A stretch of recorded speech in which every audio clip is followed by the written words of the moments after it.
네, 안녕하십니까. 키움증권을 통해서 매일 오전 11시부터 90분간 시청자분들 찾아뵙고 있습니다. 마켓레븐 1부 시작합니다. 이항입니다.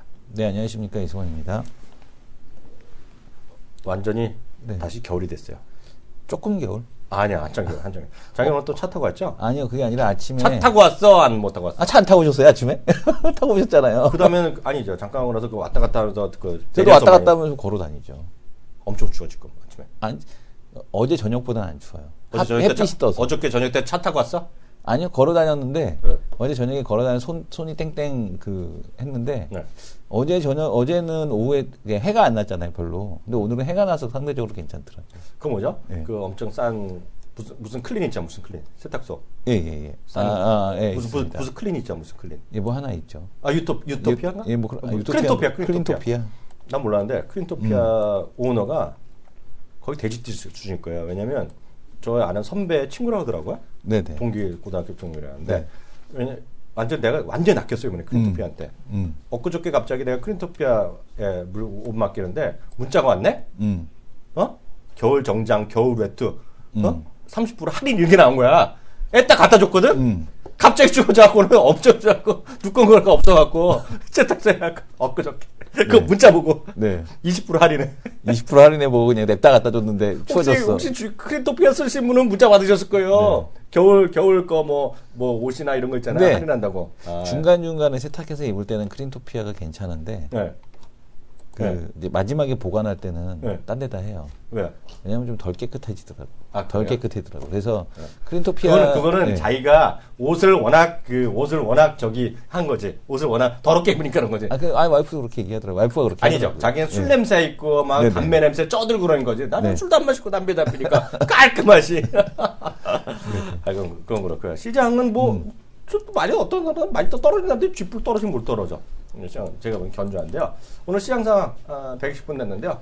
어떻게 보고 있어요? 네, 뭐 일단 어제 우리는 시장이 선반영이 좀 됐죠. 그러니까 네. 중국 시장에 대한 수출 지표에 대한 둔화 이것들이 이제 선반영이 됐고 네. 중국은 뭐 어제 또 이제 플러스 마감이 돼줬습니다. 네. 그러니까 중국도 이제 3% 정도 하락하다가 플러스 1.5 마이너스 1.5% 그 정도에서 왔다 갔다 하다가 결국엔 장 막판에 이제 플러스 돌렸고 반면에 이제 해외 시장에 대한 쪽이 유가하고 함께 빠지면서 네. 같이 이제 뭐 이렇게 좀 빠지는 형태인데 다들 이제 조정받아야 될 위치에서 이 조정을 받는 그런 모습이었고요. 그러니까 미국 시장하고 좀 다른 모습이죠. 나스닥 바이오테크 인덱스가 3.58% 빠지고 마이크론이 뭐 8% 가까이 빠지고 이런데 네. 우리는 이제 제약 바이오 중심에 대한 강세 뭐 이런 흐름에 대한 쪽이 진행이 되고 있습니다. 내용적인 측면에서는 미국과 동조화가 지금 안 되는 측면. 그렇죠. 이런 흐름들이 나타나고 있고요. 그리고 네. 어제 선반영이 됐기 때문에 오늘은 시장에서 이제 하락에 대한 쪽은 그렇게 나타나지 않는 상황. 다만 이제 수급적인 측면에서 외국인에 대한 매수가 일단 멈췄다. 네. 요게 이제 좀 특징적인 모습이겠고 오늘 시장에서 이렇게 그러다 보니까 그 제약 바이오에서 일부 종목들에 대한 강세, 네. 요 정도가 좀 눈에 띄는 이제 그런 상황이고 나머지는 지금에서는 뭐 낙폭과대인 뭐 한국전력에 대한 반등. 네. 나머지 종목군에 대한 쪽은 지금 보게 되면 낙폭과대 종목군들, 뭐 지금 롯데푸드라든가 뭐 신세계푸드, 뭐 이런 네. 그 CJ제일제당 그동안에 이제 그 하락 조정이 있었던 그런 종목군에 대해서 지금 이런 반등에 대한 쪽이 나타나고 있다라는 거, 이게 좀 특징적인 흐름에 대한 쪽으로 잡히고 있습니다. 저도 특징 좀 몇 가지 받으면 돼요. 네네. 그건 그렇고요. 네. 무슨 얘기죠? 우리 소통해야 되는데. 네. 알파고 얘기도 하시는데요. 오늘 1시부터니까. 3시라고 그러던데 뉴스에? 1시 보니까, 왜 갑자기 오늘 3시라 하는데 1시로 쑥 바뀌었어? 네. 보니까 그 슈미트 회장이 일정이 있나? 모르죠. 하여튼 왜 바뀌었는지 모르겠지만 난 바뀌었어요. 뭐, 진짜 3시부터 하고 1시부터는 쇼만 하고. 1시부터 하네요. 1시. 네, TV 중계 1시부터. NHN 엔터가 중계하는 거던데. 아니, KBS 하고요. 네이버, 유튜브, 바둑TV, 에브리온 TV, 아프리카 TV, K바둑. KBS에서 일부 KBS2, JTBC3, 그 다음에 SBS. 이렇게. 왜냐면 그런 거 다 구글에서 마음껏 써라는 거죠? 네네. 아마 중계가 하는 그 경비 다 구글에 다 될 거냐? 그리고 얼마나 좋아. 구글은 누가 100만 부를 아직도 고민돼. 100만 불 누가 하는지 모르지만 구글에 나나? 내가 할 거 아니야? 네네. 내가 얘기했잖아요. 이거는 이사들이 돈 따고 나서 어떻게 쓸지도 몰라. 왜냐면 이미 자기네는 유네스코랑 뭐 기부기나 다 쏜다 그랬거든? 네네. 저 구글 쪽은? 네. 근데 보면 이세돌 형님은 또 자기 혼자 먹으면 어떡하냐? 자기 혼자 먹지, 뭐. 아니, 어떡하라고. 자기도 빨리, 네. 이제부터라도 자기 애 둘이니까 바둑을 가르쳐. 그래갖고, 그 대국료만 1억 5천이 돼? 이기건 직원, 대국료만. 저희 동네에, 저희 같은 층에, 세지 건너 그 우리 아들을 아주 이뻐하는 형이 하나 있어요. 프로 기사요? 거의 지금 그런 급이거든요. 네. 근데 그 형 그렇게 걔 동생 그 우리 아들한테 잘해주고 해도 형이 바둑하자 그러면 싫은데 싫은데 그렇게 하고 있습니다. 네. 근데 중요한 거는 갑자기 얘기 나오면 이게 보시면 되겠죠. 저는 이세돌이 이건 뭐 누가 이긴 별로 관심이 없어요. 네. 중요한 거는 이세돌보다 잘하는 사람이 우리나라 몇 명이나 되겠어. 뭐 가능하고 이기는 게 있지만 전체 레벨로 몇 명 안 될 거 아닙니까? 네네. 그리고 뭐 요번에 지난해 프로 2단까지 이겼잖아요. 저 친구가. 그러니까 그 프로 2단 이상 되는 사람이 얼마나 하는지 모르겠지만 웬만한 바둑 따는 사람보다 다 잘하는 거 아니에요, 지금 알파고가. 그렇잖아요. 그거 계속 하기 때문에 하여튼 세상 무서운 세상인데 그거에 대해서 제 얘기 아니라 세계 최고의 미래학자가 한 얘기 한 그 사람이 있거든요. 오늘 그것도 잠시 후에 이슈 따라잡기 시간에 제가 정리해 드리도록 하겠고요. 오늘 보면 제 눈에 보이는 거는 에이제 네트워크스가 반등하는데요. 제가 에이제 네트워크스 왜 말씀드리냐면 차트 한번 잡아주세요. 에이제 네트워크스. 제가 작년 겨울에 그 마지막 크리스마스 전에 저 출장 가면서 제가 이제 내년도 관심 주시려고 한 4개인가 5개 얘기했거든요. 네. 다 괜찮았어요. 네. 다 괜찮았어요. 물론 비옥수 들어가고 있는데 네. 현대백화점도 들어있고 에이제 네트워크스 얘기인데 에이제 네트워크스 박살났거든요. 네. 근데 그 에이제 네트워크스 사네. 그리고 말이 나온 김에 요즘 같은 세상에 제가 말한 또 100%짜리 하나 있어요. 딱 한 종목에서 오늘 연중 최고가 나오대? 100%? 100%짜리. 내가 얘기했을 때 자기한테 엄청 또 핀잔 들었던 거 있잖아. 100짜리. 그 시가총액 무지하게 작은 거? 의자 만드는 거? 그거 말고. 그거는 여전히 떨어지고 있고. 그거 떨어지고. 난 그거밖에 기억 안 나는데, 100%짜리는. 만화에서 관련된 거, 만화. 예, 예. 만화 있지, 만화. 100%짜리. 연중 최고가라는 거. 그거, 예. 그거. 그거 얘기했을 때 내가 욕 바가지로 먹었잖아, 자기한테. 연중. 나는. 연중 최고가. 신고가 났다고, 연중 최고가. 자기 귀가 문제 있네. 노령화라서 귀가 문제 있어. 제가 여기 3번 계속해서 내가 연중이라고 얘기했어. 그걸 못 알아들으면 안 되지. 네. 근데 계속 말씀드리지만, 저는 하여튼, 우리나라뿐만 아니라, 요번에, 중국에도 마찬가지, 홍콩도 마찬가지고요. 일본도 마찬가지. 여행 관련 그런 주식 있죠? 여행 관련주. 네네. 대박 날 수 있다 보고 있어요. 여행 관련주? 왜냐면, 단기적인 건데요. 이게 3월 26일부터 그 예매 시작하거든요. 상해 디즈니랜드가. 그 6월 개장 아니에요? 디테일이 없네. 네. 참, 진짜. 이 아저씨 왜 이러시요? 요즘 세상을 등글지그 살아? 6월 개장인 걸로 알고 있는데. 6월 16일 개장. 네, 그러니까. 3월 26일 예매 시작. 예매. 그러니까. 예매. 딱 이 시험은 걱정인데. 왜냐면, 그게 왜 중요하냐면, 주식시장에 이제 반영되는 종목들이 있잖아요. 그러니까 내가 그 얘기하잖아요. 그 전략을 짜려면 3월 26일부터 사면은 이게 조금 너무 빠르고. 아니죠. 네. 왜냐면 3월 26일부터 해서 우리나라 여행사도 내가 준비하는 거라고 있거든요. 대대적으로 홈쇼핑에 세일할 겁니다. 그러고 있고요. 일본의 2배, 홍콩의 3배가 되기 때문에 아시아 쪽 다 몰려가고요. 역설적으로 그것 때문에 한국에 덜 올 거예요. 웬만한 사람들이. 근데 더더욱 좀 중요한 건 제가 디즈니를 심층 연구하고 있거든요, 요새. 디즈니요. 디즈니 전체 이익에서요. 전체 이익에서 4분의 1 정도니까요. 4분의 1 정도. 전체 이익에서 세그먼트가 있잖아요. 전체 이익에서가 한 90억 달러에서 100억 달러 정도가 레크레이션 앤 파크에서 나옵니다. 레크레이션이란 거랑 디즈니 호텔 이런 거에 나오거든요. 무슨 얘기인지 아시겠죠? 90억에서 100억 달러 정도 되는데요. 이번에 상해에서 나는 거가 그 정도 될 거라는 얘기하고 있어요. 앞으로. 그래서 요번에 가는 사람이 5천만 명 이런 얘기하고 있거든요, 올해. 근데 디즈니랜드는 그 물건밖에 못 팔잖아요. 다른 물건 아예 못 팔잖아요. 뭐가요? 디즈니랜드 그 물건들밖에 완구나 그런 것들이 그 디즈니랜드 안에서? 예. 그거 당연하죠. 그잖아요. 갑자기 왜 팔겠어? 그쵸? 갑자기 땅을 팔겠어? 네네. 그래서 그에 관련된 거 있잖아요. 거 여행이나 이런 것들이잖아요.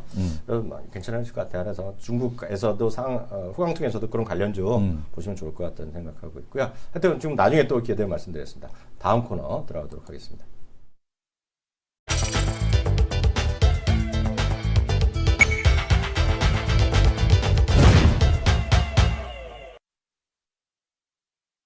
네, 마켓 이슈앤 전략인데요. 이분을 만나고 싶었는데, 지난주에 약간 우리 특집이 밀렸어. 네네. 새로 오신 분, 우리 키친소에 우리 소개하냐고. 키전소 코너 때문에. 키친소. 나 미친소에서 키친소? 키친소로. 키친소. 네. 키전소. 네. 키전소에서 약간 밀려갖고 2주 만에 나오셨어요. 어느 분인지 소개해 주세요. 제가 시장에 대한 이슈 살펴주시는 분이죠. 네. 자, 지금 보게 되면 상한가. 네. 손만 대면 상한가. 손대상 교수님 모시겠습니다. 네, 안녕하세요. 안녕하십니까. 안녕하세요. 필명이라보다 본명이지, 본명. 본명. 본명 손대상, 본명 네. 이호성 교수님. 이호성. 네, 모셨어요. 일주일 쉬고 나오니까 네. 또 소개글이 바뀌었네요. 네. 소개글이. 네, 소개글이 바뀌었네요. 소개글은 매번 이수영 교수 마음에. 제 마음이에요. 마음이죠, 뭐. 그날 꽂히는 그 상황, 그냥 기분에 따라서 네. 아, 오늘 그렇습니다. 오늘 기분 손대상이 좋겠는데 제 마음입니다. 네, 오늘 어떤 얘기 할까요? 요즘에 이사 시즌이잖아요. 네. 이사, 맞아요. 네, 그래서 그 얘기가 엄청 많이 나오더라고요. 네. 그래서 저도 다방 이런 거. 이사 얘기를 좀 다방, 하려고. 찍방. 아니 ISA. 아, 그 이사! ISA. 이사하라. 이사해, 막 이사. 그렇죠. 그 이사라는 ISA, 얘기가 ISA. 네, 광고가 너무 많이 나왔고. 박수 한번 치고 들어가겠네, 이거.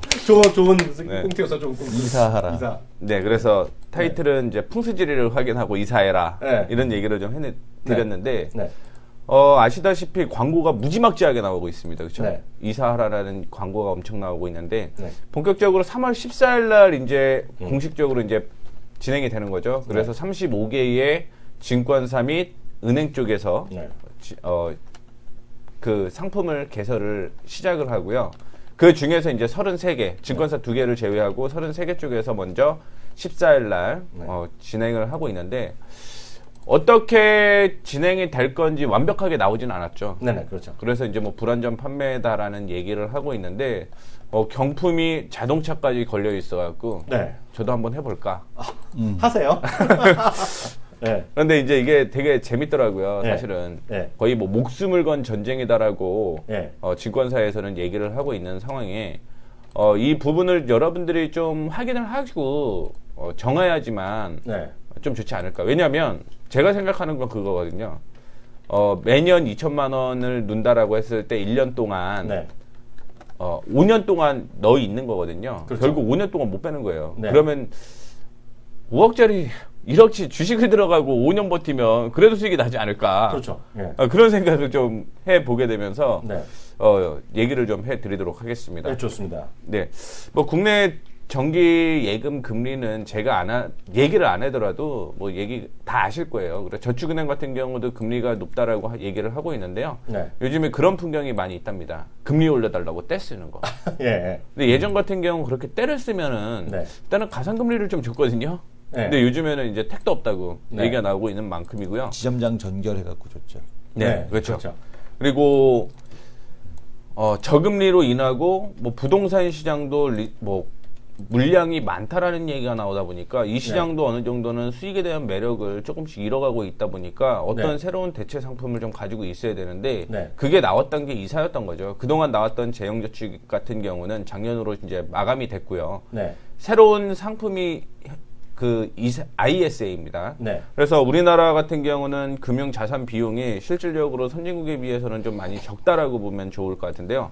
그러니까 부동산을 제외한 거죠. 우리나라 같은 경우 부동산 비중이 자산에서 너무 크다 보니까 남은 금융 자산이 한 26% 정도. 네. 근데 이제 호주라든가 미국 같은 경우도 70%가 넘습니다. 일본 60%, 영국 거의 50%에 육박하는 그런 모습을 보여주고 있고요. 네. 금융 자산 구성 비중을 오른쪽에 이렇게 확인을 해 보게 되면은요. 네. 사실 예적금은 돈을 크게 벌지는 못하죠. 그렇죠. 예적금은 돈을 크게 벌지 못하고 요즘에 그나마 채권을 좀 하고는 있지만 채권 쪽에서도 역시 큰 돈을 만지지는 못해요. 네네. 그냥 뭐 일반 은행 금리보다는 좀 높겠지만 그러다 보니까 펀드, 보험, 연금 사실은 뭐 경제가 힘들어지게 되면 보험이라든가 연금은 먼저 빼는 거고요. 그러다 그렇죠. 보니까 수익을 낼 수 있는 구조를 확인해 봤을 때 100%라고 하면 15.6 거기에다 펀드까지 하면 20% 미만이라는 거죠. 네네네. 실질적으로 수익을 내는 구조가 그러다 보니까 저 같은 경우도 이제 곧 이사를 해야 되는데 진짜 이사를 해야 되는데 네.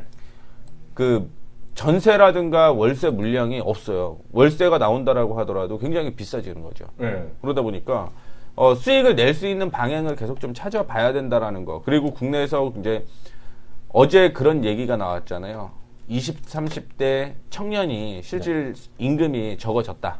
그러니까 라는 얘기가 들어봤어요. 나오고 있는 네. 상황인데 오히려 고령자의 소득은 좀 늘어나고 있는 모습인데 네. 이게 일본에서는 또 그 얘기가 있더라고요. 네. 기본적으로 은퇴 자금을 2억 5천만 원 정도를 가지고 나오면 이게 수명이 길어지다 보니까 수명이 길어지고 애들이 취업을 못 하다 보니까 이게 원래는 몇 년 동안 살 거를 빠르게 소진을 한다는 얘기가 있어갖고요. 네. 일본 같은 경우는 우리나라보다 2년 정도 먼저 IS를 도입을 했지만 대박이 좀 났다라는 거. 그렇죠. 네, 그렇기 네. 때문에 IS에 대한 관심을 조금 가져보시는 것도 나쁘진 않을 것 같습니다. 예.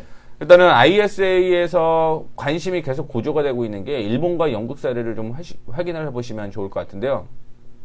일본이나 영국 같은 경우 대박을 한번 쳤다는 거죠, 소위. 그렇죠. 그렇죠. 그래서 우리나라에서도 역시 100조가 넘고 150조 정도, 2020년에 대해서 한 150조 정도를 좀 확인을 할 수 있을 것이다, 모을 수 있을 것이다라고 얘기가 나오다 보니까 네. 이쪽으로 지나친 경품이라든가 혹은 관심이 많이 쏠리고 있는 거고요. ISE는 제형저축 소장 펀드 두 개의 흐름을 보게 되면 작년에 사실은 끝났습니다. 이거는 네. 작년에 끝났는데 소위 이 부분이 대박이 쳤다는 부분은 네. 절세 효과였죠. 네. 절세에 대한 부분 때문에 이슈가 확 됐었는데요. ISA도 역시 절세에 대한 부분이 좀 있습니다만 네. 사실은 조금 더 살펴보게 되면 절세보다는 다른 쪽 수익률 쪽으로 좀 공격적인 방법으로 진행을 해야 된다라는 부분을 좀 얘기를 해드리고 싶고요. 네. 결국 내가 5년 동안 묻어둘 수 있느냐를 확인해 보셔야 되거든요. 사실 경제가 계속 뭐 힘들어진다라고 얘기가 나오게 되면 있으신 분들이야 이제 뭐 절세에 대한 부분을 생각을 하겠지만 사실은 저소득층이라든가 근로사업자, 농어민의 경우는 돈을 벌어야지 절세고 그 다음을 좀 생각을 하는 건데. 그러니까 제 얘기가 그 얘기예요. 그렇죠. 네. 결국 벌지도 못하는데 절세가 네. 무슨 상관이냐. 뭐 개인적인 얘기입니다. 네. 그래서 이제 신탁형 1임형 그다음에 일반적 투자금 1임을 좀 비교를 해보게 되면 네. 1임형은 이제 맡기는 거죠. 맡기는 거고 그거에 대한 보수를 좀 내야 되는 부분이 있고요. 네. 신탁은 오늘 뉴스를 보니까 수수료가 거의 제로. 네. 근데 이제 수익성 쪽으로 확인을 해보게 되면 1임형 ISA 쪽으로 가셔야 되는 거고요. 네. 안정형을 택하신다라고 한다면 신탁형 IS를 좀 진행을 해야 되는데 네. 여기에서는 이제 그전에는 안정 보호 이런 쪽으로 진행을 했었다라고 한다면 신탁 쪽에서는 좀 공격적인 부분이 상품이 많이 포함이 되어 있다라는 거죠. 네. 근데 이게 되게 재밌는 게 뭐냐면 시장이 진짜 망하면요. 뭐 1임형이든 신탁형이든 다 의미 없다고 보거든요, 저는. 그렇죠. 네, 그러다 보니까 공부를 좀 하신 분들 그 다음에 공부를 하고 가입을 하셔야 된다라는 부분을 좀 언급을 해드리고 싶고요. 어떻게든 ISA 같은 경우는 보수율이 굉장히 높더라고요. 아, 그래요? 생각보다. 네. 그러니까 가령 예를 들어서 0.1%라고 하면 네. 매년 2천만 원씩 ISA에 5년 동안 넣는다라고 했을 때 예적금만 넣는다라고 했을 때 일반적으로 저희가 돈을 넣고 찾는 거에 대해서는 뭐 돈을 그렇게 받지는 않겠지만 받잖아요. 그렇죠. 근데 여기에서 이제 돈을 내야 되는 거죠. 네. 그런 단점이 있는데 이런 부분은 사실은 좀 홍보를 안 하겠죠. 네. 홍보를 안 한다라는 점을 좀 참고를 해 주셔야 될 것 같고요. 절세 금액을 딱 이제 얘기를 해 드리도록 하겠습니다. 화면을 잠깐 보시게 되면요. 이게 지금 동일 조건하에 세제 지원 금융 상품 수익률을 비교를 해 놓은 거예요. 근데 사실은 수익을 얻기 위해서 많이 네. 진행을 하고 있는데 단순 수익률로 7개 회사 중에 가장 낮습니다. 7개의 상품 중에서. 네. 그러면 절세를 또 해야 되는 거냐? 실질적으로 절세를 넣는다라고 하면 월에 한 30만 원 정도? 네, 30만 원. 1년에. 1년에. 1년에 30만 원에서 35만 원 정도를 절세를 할 수 있다라는 부분이거든요. 네. 그렇다라고 한다면 이게 과연 누구를 위한 상품인가라는 생각을 좀 가지고 있고요. 그럼에도 불구하고 영국이라 일본은 소위 대박이라는 걸 쳤습니다. 역시 네. 뭐 저금리에 대한 얘기를 하고 있는 상황이고요. 네. 영국에서 보게 되면은 가입자 수가 계속 늘어나고 있습니다. 늘어나다 네. 보니까 어떤 얘기가 나오는 거냐면 아이들을 위한 또 ISA가 또 나오더라고요. 애들용. 네. 네. 국내에서는요, 금융소득을 제외하고 주부, 네. 그 다음에 일용직, 네. 뭐 이런 아르바이트, 이런 게 다 포함이 안 되거든요. 가입 그렇죠. 자체를 못 하는데, 못하죠. 영국에서는 일단은 뭐 소득이 없는 아이들도 역시 ISA를 가입을 할 수 있다라는 점은, 아, 영국은요? 네. 네. 소위 뭐 계속 흥행이 되고 있다라는 측면을 언급을 좀 해드리고 싶은 거고요. 네. ISA에서 자산 보유를 좀 보게 되면은요, 결국은 펀드 쪽으로 좀 많이 들어가고 있고요. 네. 안정형 쪽으로는 예금 쪽이 일단은 주로 잡혀 네. 있는 상황입니다. 그런데 이제 뭐 증권형이라든가 ELS 이런 부분도 국내에서는 포함이 되어 있다는 것 좀 참고를 해주시면 좋을 것 같고요.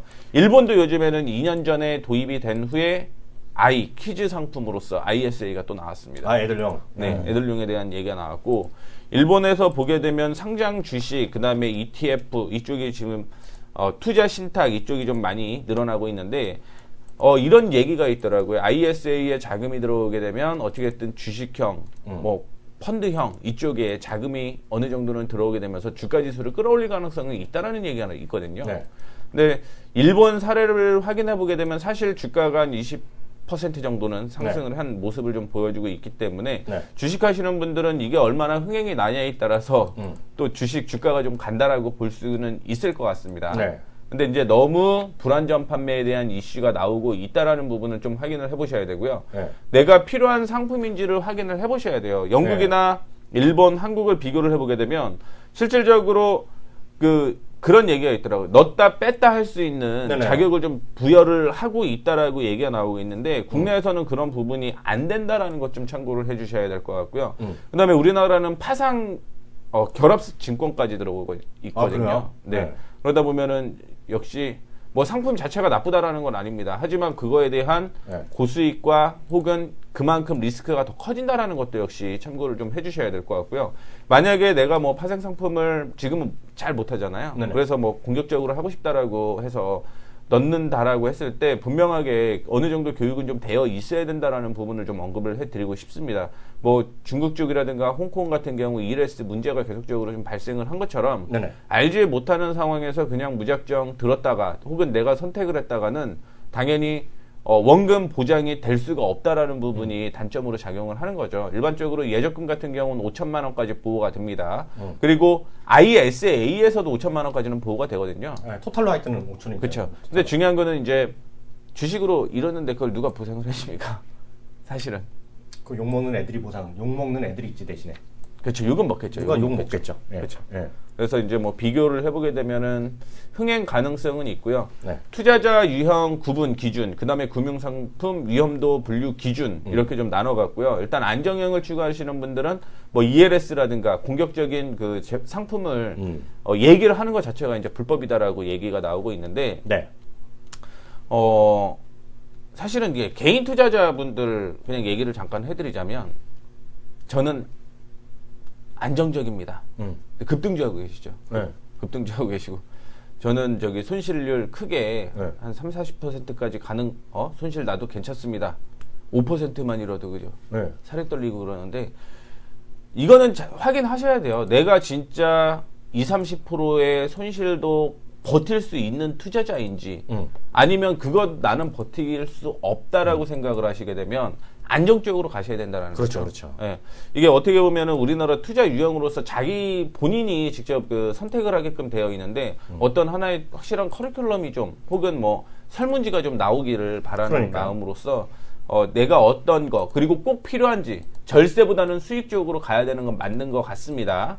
돈이 많지 않는 이상은 그렇다라고 한다면 내가 꼭 필요하다라고 한다면 수익 쪽으로 그 다음에 5년 동안 묶어둘 자금이 여윳돈이 있는지 그리고 내가 어떤 투자자인지까지 구분을 해서 좀 선택을 하시는 게 좋을 것 같고요. 상품 너무 많아요. 너무 많습니다. 그래서 엊그제인가요? 글을 신문을 보니까 그게 있더라고요. PB가 누가 잘하는지. PB가. 어떻게든 1위명을 맡기게 되면 PB들이 관리를 하는 거잖아요. 요새 그래갖고 한국경제나 뭐 다른 언론사들 일부 그런 거 하는 거 있는데 우리 동네 최고 PB 한거라고 섹션 만들고 막 그러잖아요. 홍보하고 돈 받는 거 전부 다 그런 거다. 까놓고 얘기해서. 재밌는 거는 뭐 그게 만약에 진실이라고 하면 근데 그렇게 할 게 뭐 있어? 제가 이 증권에서 이래서 그런 게 아니라 김증권 다 온라인으로 다 되잖아. 그렇죠. 뭐라 필 경우 있어. 집에서도 비대면으로 다 하니까. 그래서 IS의 최고 수혜는 제가 봤을 때는 이런 온라인 쪽에 강한 쪽이 일단은 계좌가 많이 터지는 거기 때문에 그게 정답이에요. 그렇죠. 그래서 키움이 제가 보기엔 그런 거는 뭐 중립적으로 얘기해야 되지만 키움이 그런 쪽에서 상대적으로 좀 가장 유리하죠. 가장 상대적으로 유리한 건 사실이죠. 뭐. 그거는 뭐 이제 선택은 직접 하시면 돼요. 선택은 알아서 하는 거죠. 그렇게 정리하겠습니다. 그래서 하나만 더 말씀드리면 관련해서 지금 아까도 얘기했지만 수많은 상품이 있다 그랬잖아요. 그래서 그런 관점에 계속 또 뜰 수밖에 없는 게 컴퓨터랑 제가 어저께 로보 어드바이저 얘기해줬잖아요. 퀀텀 펀드 이런 거 얘기했는데 제가 하나 잠깐 보여드리면 그 관련해서 KB 하나은행의 투자 상품 부장이 인터뷰한 것만 보시면 아실 거예요. 제가 지금 뉴스 하나 인용해 놨는데요. 로버 어드바이드 하나가 PB에 100명 먹고 한 거라는 거예요. 이미 이렇게 하고 있다는 얘기죠. 그렇죠. 키움도 하고 있고 다 하고 있단 말이에요. 일종의 정도의 차이가 있을지언정. 그렇기 때문에 나중에 또 기회가 되면 말씀드리겠지만 사람의 영향을 자꾸 뺏어가는 사람들이 많은 거고, 특히 소액 하는 사람들 있잖아요. 네. 뭐 1,000만 원 그 예금하는 사람들한테 PB가 어떻게 다 못 해주거든. 네. 그래서 수술 안 날 팀 이런 거 하는 거예요. 네. 그런 거 계속 보시면 좋을 것 같습니다. 다음 얘기 한번 또 짧게 해보죠. 네. 지난주인가 그 전주일 거야 아마. 네. 그 어떤 종목이 하나가 날아가더라고, 날개 달듯이. 아, 그런 게 있었어요? 신을 향해서 날아가더라고요. 신을 향해서? 네. 네. 네, 신에 대한 도전이 아닌가. 그건 또 뭔 얘기야? 그러니까 그 자녀가 있으시잖아요. 이제 또 자녀를 또 낳아야 되는데 내 결혼 자녀가- 타시고 결혼 안 하고 일단은 네. 날 수 있어요 요즘에. 네. 날 수가 있는데 네. 왜냐면 내가 원하는 자식들이 이왕이면 키도 컸으면 좋겠고 이왕이면은 잘생겼으면 좋겠고 공부도 잘했으면 좋겠고 다 조합을 할 수 있다라는 거죠. 그렇죠, 그렇죠. 그건 유전자로. 네. 근데 이제 내가 필요했던 부분을 포함을 해서 하고 필요 없는 부분을 잘라버린다는 얘기죠. 그게 가능한 게 이제 유전자 가위라는. 왜? 공상과학 유전자 같은 가위. 문제냐? 윤리에 문제가 있는데 그거? 그래서 요즘에 얘기하는 게 뭐냐면 생식세포, 그다음에 체내세포라는 게 나눠져 있잖아요. 네. 일반적으로 이제 뭐 정자나 혹은 난자 이런 부분에 대해서 불법적인 거 얘기 안 하면 오늘 곤란한데? 불법 아닌데. 종교적으로 문제 있는 이거는 안 하겠다라고 얘기를 했어요. 사실 안 하겠다고? 생식적으로는. 네, 오케이. 그런 쪽보다는 그 이슈가 이런 게 있다라는 거 그냥 얘기를 종교적 해드리고. 다툼 있는 거 방송하면 안 돼. 네. 저는 종교적 자춤이 아니라 이런 게 있다. 오케이. 네. 그래서 유전자 가위에 대한 얘기를 해드리도록 하겠습니다. 그 내가 태어나 처음 들었어 이런 거. 이런 거 다 어떻게 조사해서 준비했어 이런 거? 이게 작년부터 이슈가 네이처에서 아마 이게 10대 기술 안에 포함이 되어 있고요. 그다음에 인공지능도 역시 포함되어 있고. 이런 거 언제 다 준비했어 이걸? 2주 동안 이거만 하셨어? 오늘 2주간? 아니 오늘은 좀 짧게. 미리 이게 아이템이 정해지면요. 대박이다, 준비하는 건 빨라요. 나 이거 아이템이 처음 들었네. 정해지면. 처음 들었어? 자기 들었어 이거? 유전자 가위? 유전자가 엠젠 플러스 그 네, 복제되지 그 얘기 있었죠. 시장에서 대박입니다, 이슈가 한번 대박. 됐었죠. 근데 여기 종목들이 100%가 많아갖고 그렇죠. 어느 얘기는 정도 못 듣고 그럼 하고 종목 있을 얘기하지 거예요. 말고. 네. 네, 오케이. 그다음 네. 코넥스 거는 그나마 얘기해도 네네. 되지 않을까요? 100%짜리 하지 마. 종목 빼고 100%짜리 얘기해. 하면 안 돼요. 네. 종목을 빼고요. 유전자 가위를 보게 되면요. 난치병도 고치고. 그렇죠? 그다음에 면역 결핍, 형질 전환 복제돼지, 국내 첫 생산 성공. 뭐 일본 중국 쪽에서도 역시 이제 돼지를 좀 만들었고요. 좀 밑으로 내려가다 보면은 영국 쪽에서는 네. 인간 배아 유전자 편집 현실로 승인을 했다는 얘기거든요. 사실 생명 윤리에 대한 얘기가 계속 나오고 있고 종교에 대한 얘기가 나오고 있는 상황에서 이렇게 좀 진행이 됐고요. 지카 바이러스 악재가 계속 있잖아요, 사실은. 어휴. 근데 잠시만요. 지주 꼴마님 이런 말을 쓰셨어요. 지난주 골든벨 문제 답이었대 이게. 유전자 가위. 난 나갔으면 땡이네. 크리스퍼. 대박. 오케이. 예. 그래서 유전자 조작 기술로 지카 바이러스 모기를 없앨 수 있다라는 얘기가 또 나오고 있고요. 난치병을 고치는 기적의 가위라는 얘기가 있습니다. 너무 좋은데 내용. 이거 되게 좋더라고요. 네. 그래갖고 뭐 이제 종목이 하나가 쓱 나왔는데 빨리 지우고요. 네. 크리스퍼 유전자 가위라고 해서 이제 유전자 가위가 원래 1세대, 2세대, 3세대가 있어요. 네. 1세대, 2세대, 3세대가 있는데 네. 1세대와 2세대에는 사실은 비용이 많이 들고요. 네. 그 정확도가 좀 떨어진다라는 단점이 있었습니다. 그 이유가 뭐냐면 네.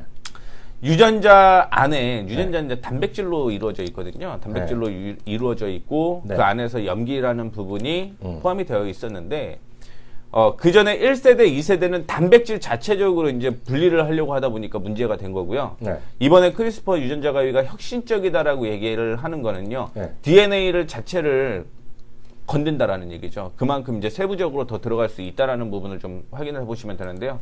지금 여기는 아까 전에 모기라든가 요즘에 GMO에 대한 얘기도 작년 꾸준하게 GM은 들어봤죠. 문제가 네. 제기가 되고 있는 상황인데요. 사실 이것도 유전자 가위 기술을 통해서 만들어졌다라는 부분을 좀 얘기를 해드리고 싶습니다. 네.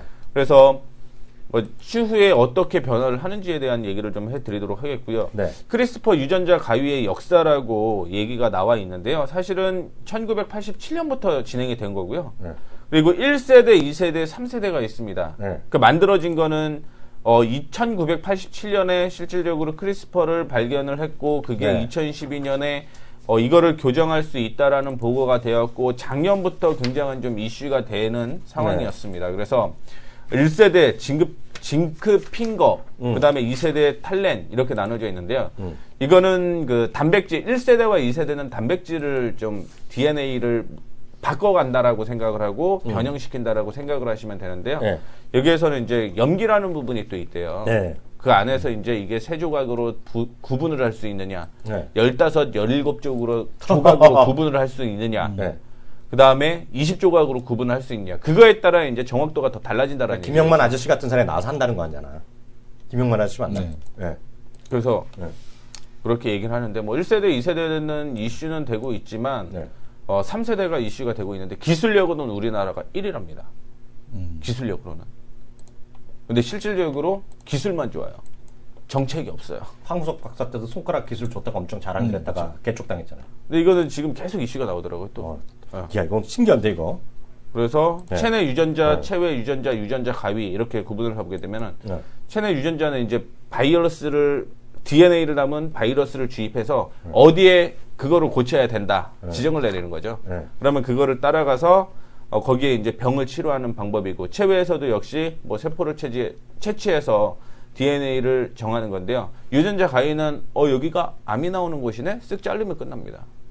그래서 되게 간단하다라는 얘기가 나오고 이게 지금 다 현실로 되고 있다는 얘기예요? 되고 있죠. 관련 회사들이 그걸로 돈을 벌어?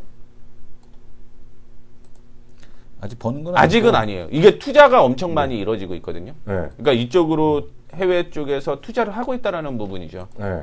그리고 실질적으로 지금 만드는 건 아직 연구 단계는 있어요. 연구 네. 단계는 있는데 GMO만 보더라도 이쪽 기술로 네. 매출은 언제든지 낼 수 있다라고 저는 생각을 하고 있거든요. 네. 근데 이제 뭐 문제가 좀 있죠. 윤리에 네. 대한 문제가 어느 정도는 있기 때문에 네. 그 부분을 어느 정도 해소하느냐가 좀 차이가 있을 것 같고요. 네. 유전자 가위 종류에 대한 얘기를 하고 있는데 실질적으로 굉장히 좀 복잡한 구조입니다.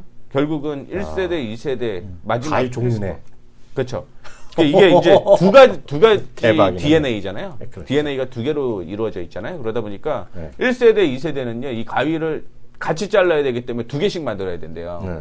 근데 크리스퍼 유전자 가위는 하나만 만들면 된다. 그래서 이제 만드는데 비용이 저렴하다라는 얘기도 계속적으로 좀 나오고 있는 상황이고요. 네. DNA를 결국 수리해서 네. 어떤 조합을 만드냐가 사실은 관건인 거죠. 음. 그리고 그 작동 원리는 보시게 되면 DNA 이게 지금 이런 상태로 이해가 되는 거거든요. 너무 어려워 근데 내용은 그렇죠. 좋은데. 저도 이제 뭐 경영학과 출신이다 보니까. 네. 근데 제일 간단한 건 그건 것 같아요. 필요 없는 부분 잘라서요. 네. 필요한 부분을 갖다 붙인다라는 거. 에디팅이네 에디팅. 그렇죠. 복사 붙이기 하고 그다음에 필요 없는 거 잘라내고. 크랍 해버리고 잘라버리고. 그래서 사실은 이게 굉장히 좀 복잡하더라고요. 대박이네 대박. 근데 이제 제일 간단한 게 그거. 필요한 부분은 넣고 필요 없는데 자르고 그 부분에 참고를 좀 해주시면 좋을 것 같아요. 준비 많이 하셨겠네요 오늘도. 공부는 되게 열심히 했는데 네. 사실은 제가 또 이쪽 분야가 아니잖아요. 네. 아니다 보니까 네. 설명을 제가 쉽게 해드리지를 못하고 있어요 지금. 아니 그건 상관없어. 너무 내용 좋아. 근데 이게 결국은 관련 주식들이 있는데 그쵸. 100%짜리가 많다는 거잖아 지금. 그래서 이건 그리고 단기적으로- 이슈가 많이 되고 있는 거는 이제 코넥스에 있는 종목. 아 그래요. 그거는 네. 뭐 시청자분들 알아서 잘 공부하시면 되겠네. 왜냐면 그래서 검색하면 또 나올 테니까. 이게 활용 범위가 되게 큽니다. 음. 뭐 기본적으로 생명과학 쪽 아까 전에 얘기했던 생명과학, 유전자 치료제, 그 다음에 신약 개발, 동식물, 육종 하는 거 아까 전에 얘기를 했던 GMO, 그 다음에 헬스케어. 그러니까요. 네, 그래서 마지막은 이제 그 지금 중국이라든가 일본이라 나온 상품이거든요. 실질적으로 어떻게 됐는지. 개가 그 근육질로 바뀌었고요. 이게 근육질로 바뀐 거거든요. 개가. 네. 그다음에 소가 근육질로 바뀌어 있습니다.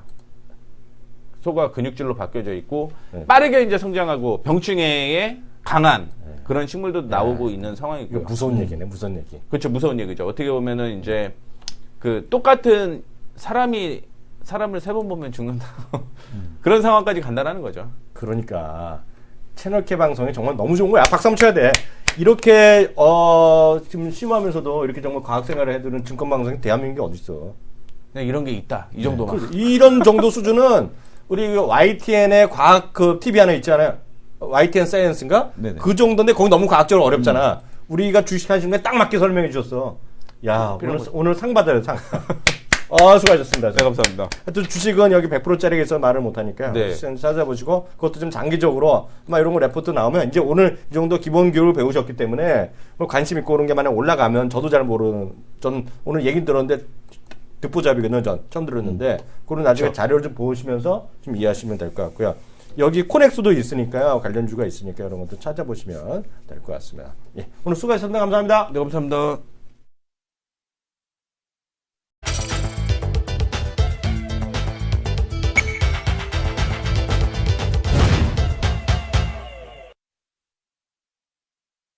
네, 이슈 돌질 건데요. 오늘 뭐 이슈가 이슈니까 어떤 1시간 반만, 1시간 반이네? 1시간 20분 있으면 또 첫 네. 한 번 오잖아. 이세돌. 이세돌 형님 나오잖아. 네. 그래갖고 오늘 잠깐 좀 보여드리겠는데요. 레이 쿠즈웨일이라는 사람이 있어요. 레이 쿠즈웨일. 이 사람인데요. 이 사람은 저도 가끔 봤고 텔레비전에서 본 사람인데요. 이 사람이 전 세계 최고의 미래학자라고 얘기하는 사람이에요. 네. 이 사람이 여기 보면 영어로 표현하면 Who keeps predicting the future with scary accuracy. 그러니까 무서울 정도로 아주 정확히 예언했던 거로 유명한 사람이에요. 미국의 뭐 발명자이자 뭐 미래학자로 돼 있는 사람인데요. 이 사람의 얘기, 그러니까 이 사람의 말이니까, 주장이니까요. 참고하시면 되겠습니다. 뭐라고 얘기하냐면 컴퓨터가 언제 사람을 따라잡느냐면, 사람을 언제 이겨버리냐면 사랑하는 걸 배울 때.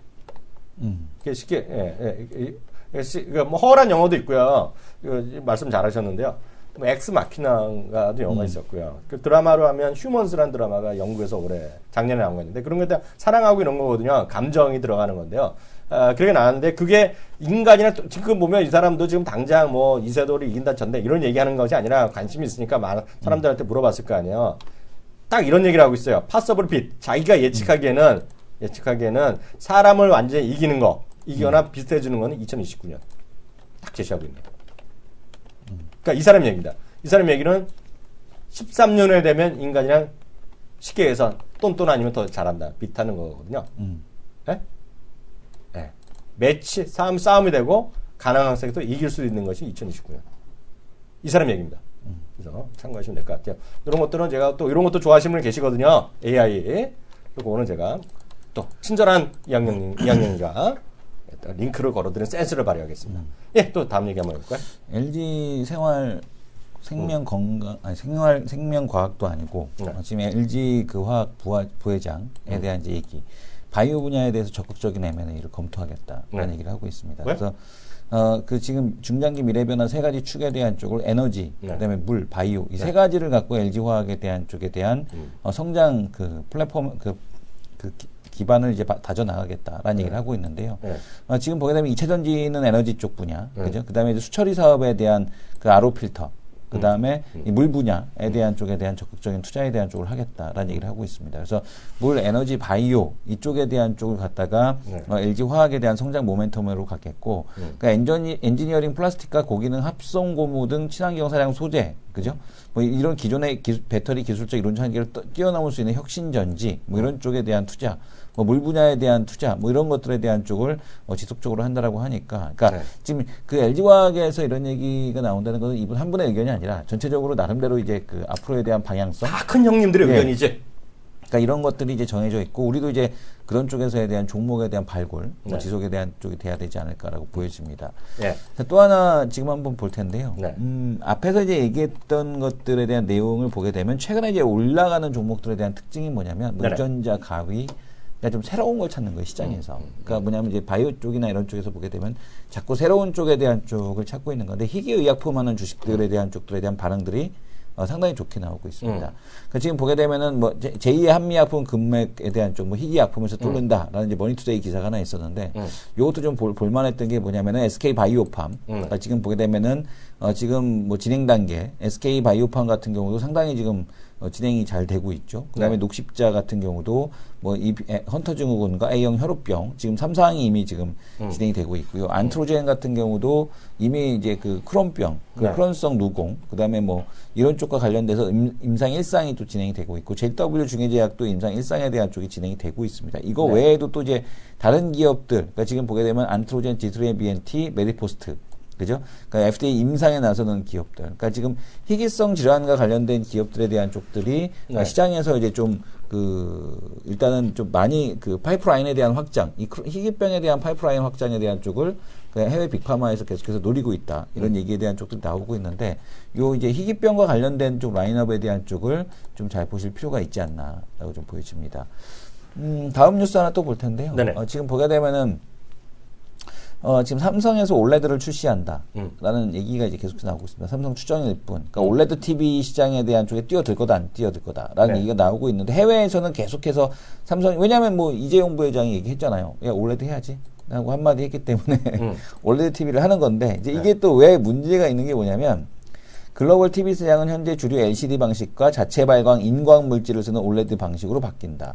근데 올레드 TV는 LG전자가 주도를 하고 있습니다. 그러니까 소형 올레드, 그래서 OLED는 뭐 삼성에서 쓰고 있으니까 패널로. 근데 이게 뭐냐면은 삼성에서 쓰고 있는데 쓰는데 삼성밖에 없거든요. 근데 소형은 OLED 기술에 대한 쪽이 더 뛰어납니다, 삼성이. 근데 대형 면적 쪽으로 가게 되면 이 화이트 OLED에 대한 쪽은 삼성이 특허가 없어요. LG가 특허가 더 많은 거예요. 왜냐하면 삼성 방식의 이 OLED는 이 가격을 단가를 낮추기가 너무나 힘들다는 얘기죠. 그래서 이제 지금 상황에서 이제 화이트 OLED로 가야 되는데, 그럼 이제 특허 베이스에 대한 쪽이 이 LG하고 겹치다 보니까 삼성에서 TV는 해야 되겠는데 이거를 이제 이러지도 저러지도 못하는 그런 상황에 대한 쪽이 펼쳐지고 있다는 얘기죠. 그럼에도 불구하고 지금 해외 외신에서는 계속해서 OLED TV에 대한 쪽이 나온다라는 얘기를 하고 있는데, 이 화이트 WRGB 방식의 OLED를 고려하고 있다라는 얘기를 하는 건지, 지금 보게 되면 독자 기술을 발전시킨 OLED를 내놓을지, 이런 것들이 이제 관전 포인트다라는 얘기를 하고 있습니다. 그래서 지금 보게 되면 삼성의 OLED TV 출시에 대한 얘기가 나오고 있는데,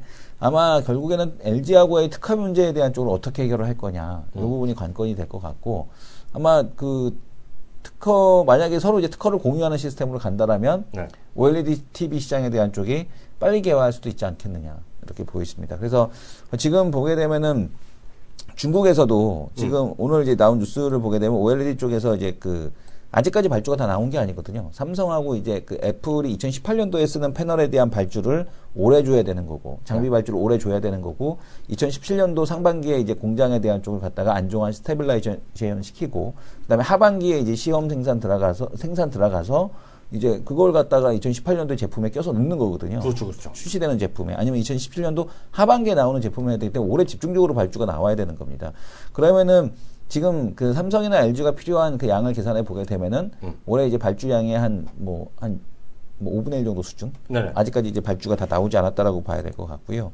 또 하나는 뭐냐면은 중국에서 지금 중국에서 계속해서 이 발주에 대한 쪽이 의외로 좀 빨라지고 있다. 이런 얘기에 대한 쪽이 나오고 있는데, 그거는 이제 내일 보고서 시간대. 그 보고서까지 아예 볼까요? 아니, 내일 봐. 내일 보고서 시간대 한번 내일 할 건데 내일은 안 교도해야지. 내일 할 걸 오늘 하는 거는 불법으로 봐야지. 시간 오버내면서까지 하는 건 불법이야. 이제 마지막으로 나도 나도. 하나 하시죠. 예. 나는 주시랑 상관없는 거니까 자기가 문제예요. 예. 지금 보게 되면은 이 SK 브로드밴드가 이제 CJ를 인수했잖아요.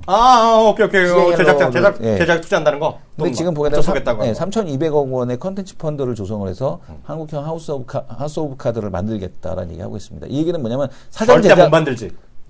그래서 사전 제작 시스템에 대한 쪽으로 가겠다라는 얘기를 하고 있는 겁니다. 그래서 SK텔레콤 같은 경우도, SK 브로드밴드 같은 경우가, 왜냐면은 SK 브로드밴드 사전 제작 드라마 만들고 SK 브로드밴드 망으로 깔고, 그 다음에 또 SKT를 통해서 또 이제 스마트폰으로 쏘고 하겠다는 얘기거든요. 그러니까 지금 보게 되면 크롬캐스트 쓰게 되면 상당히 좀 편하니까. 그래서 지금 보게 되면 사전 제작 드라마에 대한 쪽으로 가고 있는데, 이게 왜 중요하냐면, 예전에는 드라마 업체들은 사실은 이제 주인공 섭외하고 작가 하나만 섭외하면 되는 거거든요. 그 다음에 나머지는 어차피 방송국에서 되는 거고. 근데 판권을 가져갈 수가 없었습니다. 왜냐하면 판권을 가져갈 수가 없었던 게 뭐였냐면은, 저것 때문에 판권을 판권이 5년이 지나게 되면 방송국에 귀속이 돼요.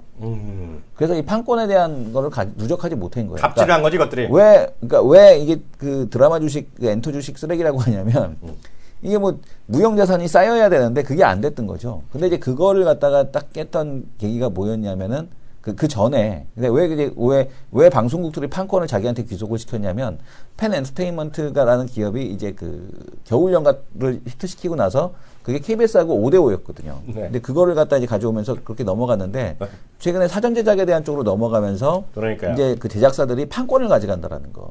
요거를 이제 포인트로 보셔야 되겠죠. 아니, 좋은 얘기고요. 제가 유해에 관한 네. 얘기 이따 또 우리 개인적으로 얘기해 네. 드리겠고요. 그게 중요한 게 아니라 차이 나이 몇 살이야? 35 넘었어? 네.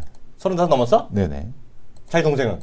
제 동생이 38인가 39인가. 여동생은? 여동생이 이제 40 됐나요? 여동생이 나이가 많아? 네네. 해당 없네? 네. 34세 이하 되시는 분, 우리 또 여기 시청자분 계신 분이잖아요. 네네. 나라에서 보너스 주나네? 봤어? 그러면 그 봤어? 34세 이하만 주면 어떡합니까? 이거 봐, 제 거 잡아주세요. 21일 날 정부에서 발표한대요. 이거 정말 대박이야. 대한민국 정부에서요. 일자리를 찾는 모든 청년에 월 45만 원 준다는 발표를 20일 날 발표한다요. 선심성 논란 다 필요 없고 재미나는 건 정말 특이한 거야. 18세부터 34세. 그래갖고 재미난 건 월 40만 원 구직수당 주고 최대 6개월. 면접하면 월 5만 원씩 5회 주고 또 중요한 거 알아? 중소기업에 우리가 취업하잖아. 중소기업은 만개를 지정한대 대한민국에서. 그래서 1년 이상 일하면 600만 원을 또 준대. 600만 원. 대박. 대박인데? 자, 하여튼 이게 뭐 선거를 앞두고 뭐 이런 거 다 얘기 비판적 시각도 있는데. 진짜로 주는 거야? 이 사람아 지금 기획재정부랑 고용노동부에서 하신대잖아. 네. 그 나라에 산다는 일을 자꾸 부정적으로 보면 어떡해? 부정적으로 보는 게 아니라 진짜로 하냐고요. 자꾸 부정적으로 보지 마. 중요한 거 아니라 선거랑 상관없이 그런 거 하는 건데. 네네. 정말 이렇게 하잖아. 네. 이렇게 계속했으면 좋겠어요. 뭐. 이런 제도가 많이 났으면 좋겠어요. 그러니까 꾸준하게 했으면 좋겠어요. 네. 그렇죠. 얼마 전에 이런 거 많이 주면 뭐 엄청 나쁜 사람이나 그런 사람도 있는데. 하여튼 그래서 보면 나는 선거를 자주 했으면 좋겠어. 1년마다. 그죠? 그러면 좀 이번 세게 쏘네. 600만 원 별도 지급. 아니, 10,000개의 중소기업에 들어 선정돼야죠. 네. 우수 중소기업. 네, 1분 여기까지 하겠고요. 2부에 다시 뵙겠습니다.